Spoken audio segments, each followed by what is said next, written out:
My name is Pete Knutson. For the last 40 years, I've been a salmon fisherman in southeast Alaska and Puget Sound.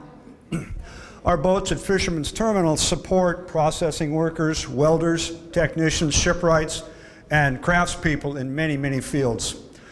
My family's fish feed the people of King County at many farmers markets. Anyone who claims that this massive coal project is about jobs had better learn how to subtract.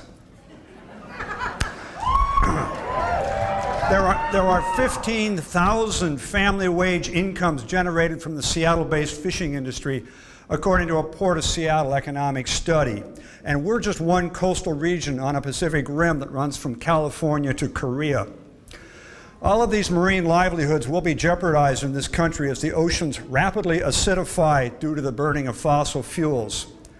Coal trains through downtown Seattle, rail interference with the Ballard Locks, coal dust in our communities. These impacts will certainly degrade the quality of our local economy and our health.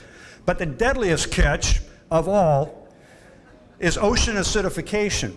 About 30% of the carbon dioxide generated from fossil fuel burning is absorbed by the Earth's oceans, which then become more acidic. We are already seeing impacts on shellfish and oyster failures in Puget Sound. Impacts now recognized in the scientific literature and being studied by NOAA.